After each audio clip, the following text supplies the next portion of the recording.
Alors le biomimétisme, bon, c'est forcément intéressant dans le sens où c'est bio, la nature, on va dire, le vivant, et mimétisme, mimer, donc c'est mimer le vivant. Et c'est un peu la base, l'objectif un peu de la chimie, même si on fait aussi d'autres choses que des choses naturelles, mais souvent on essaye de copier soit des molécules qui existent dans la nature, le caoutchouc naturel, le caoutchouc synthétique, etc. Et à côté, par exemple, on peut aussi essayer de copier les propriétés de la nature.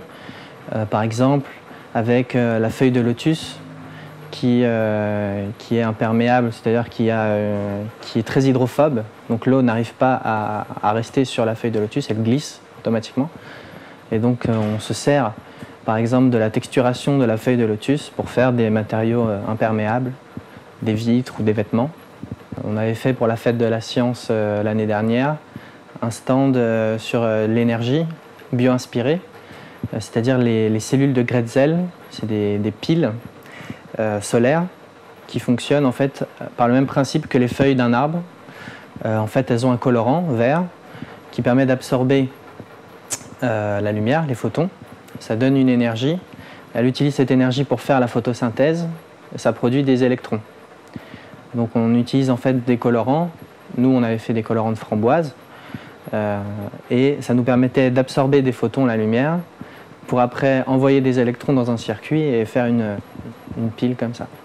Donc le biomimétisme, c'est vraiment corrélé de toute façon à tout ce qui est chimie, puisqu'on veut copier la nature dans un premier temps, après l'avoir observé, avoir observé des propriétés de la nature, les avoir copiées parce qu'elles nous intéressent, ou essayer d'en améliorer certaines, même si on perd un peu sur d'autres. Et voilà, donc c'est forcément intéressant pour tout chimiste. On a repéré qu'il y avait certaines pierres qui conduisaient. Aujourd'hui, on essaie d'en développer qui conduisent beaucoup mieux.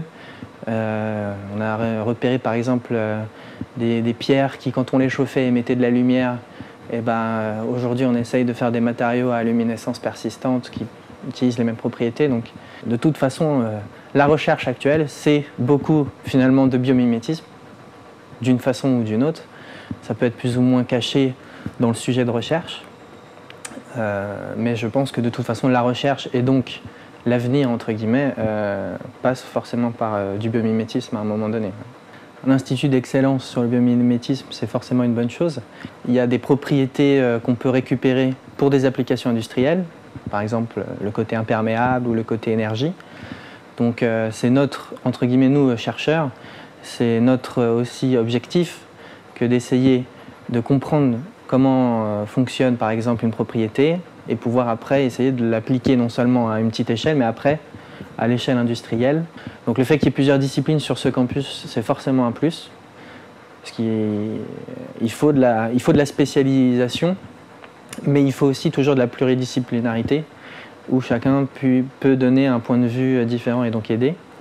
Et qu'il y ait les industriels, c'est forcément bien aussi parce qu'il y a toujours le volet application. On ne fait pas que de la science théorique, il y a vraiment une idée d'application derrière et de mise à l'échelle industrielle. Nous, on a des thésards, donc on va dire pour moitié au moins, ils sont intéressés pour aller dans l'industrie après, les entreprises, soit recherche et développement, soit ingénierie d'études, ingénierie de recherche, dans différentes boîtes. Donc forcément, ils sont intéressés pour voir des entreprises. Nous, on a fait le village de la chimie cette année. On a vu beaucoup d'entreprises. On a pu aussi, entre deux présentations qu'on faisait, aller voir ces entreprises-là, leur demander qu'est-ce qu'ils faisaient, qu'est-ce qu'ils recherchaient aussi. Donc de toute façon, mettre en relation les thésards et les entreprises, c'est forcément bénéfique, je pense. Pour les entreprises, parce qu'elles peuvent prendre déjà des contacts aussi de leurs futurs employés peut-être, et puis avoir toujours ce côté R&D disponible, parce que toutes les entreprises n'ont pas un service de R&D.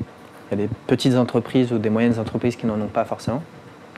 Et puis pour les thésards, évidemment, pour trouver un poste plus tard après leur thèse. Donc c'est forcément intéressant d'avoir les entreprises avec un institut de formation où il y a des thésards ou des doctorants qui travaillent sur le biomimétisme, mais même sur tous les sujets, il y a toujours un intérêt à mélanger comme ça.